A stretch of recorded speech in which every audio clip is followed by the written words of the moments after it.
தாவேகா கூட காங்கிரஸ் கூட்டணி அமைக்க போறாங்களா? முடிவை தெரிவிச்சிட்டாங்களா? இன்னைக்கு ஒரு பரபரப்பான செய்தி வந்திருக்கு. தமிழக அரசியல் களத்துல தமிழக வெற்றி கழகத்தோட காங்கிரஸ் கூட்டணி அமைக்க பேச்சுவார்த்தை நடத்திக்கிட்டு இருக்காங்களாம். தமிழ்நாடு காங்கிரஸ் கமிட்டி தலைவர் செல்வ பெருந்தகை அவர்தான் அதிரடியா சொல்லி முற்றுப்புள்ளி வச்சிருக்காரு. தாவேகாவோட நேரடியா அல்லது மறைமுகமா எந்த ஒரு பேச்சுவார்த்தையிலும் ஈடுபட கட்சி தலைமை தங்கிட்ட இதுவரைக்கும் எந்த அறிவுறுத்தலையும் வழங்கல அப்படின்னு திட்டவட்டமா தெரிவிச்சிருக்காங்க.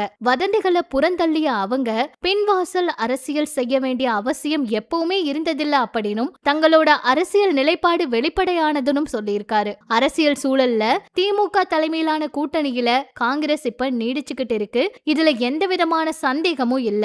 இத மறுபடியும் உறுதிப்படுத்தியிருக்காங்க. வர தேர்தல்ல திமுகவுடனான தங்களோட கூட்டணி தொடரும் அப்படிங்கறதுல மிக தெளிவா இருக்கும் அப்படிங்கறதையும் சொல்லியிருக்காங்க. தேவையற்ற யூகம் இத பத்தின செய்திகள் எல்லாம் யாரும் பரப்பவே வேண்டான்னு சொல்லியிருக்காங்க.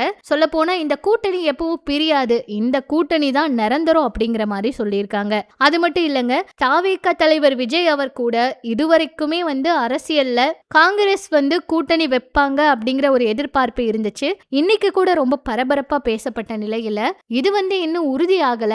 ஆனாலும் மிகப்பெரிய கேள்வியா தான் இருக்கு, உறுதி ஆகுமா அப்படிங்கிறது. ஏன்னா இதுவரைக்கும் திமுகவை விட்டு காங்கிரஸ் எப்பவுமே பிரிஞ்சதே கிடையாது. அது மட்டும் இல்லாம தாவேகா கூட எந்த கட்சியுமே கூட்டணி வைக்கவும் இல்லை அப்படின்னு சொல்லலாம். தனித்து போட்டியிட போறாங்க அப்படிங்கிற தகவலும் வெளியாகி இருந்துச்சு. எது எப்படியோ கடைசியில முடிவு என்னவாக போகுது அப்படிங்கறத பொறுத்திருந்துதா பார்க்கணும். தாவேகாவுக்கு அடுத்தடுத்து பிரச்சனைகளும் வந்துட்டு இருக்கு. விஜய் அவரும் நிறைய விஷயங்களை சந்திச்சுக்கிட்டு இருக்க நேரத்துல கூட்டணி குறித்த ஏதாவது அதிகாரப்பூர்வமா இந்த வாரம் தகவல்களை வெளியிடுவாங்களான்னு பொறுத்திருந்து பார்க்கலாம்.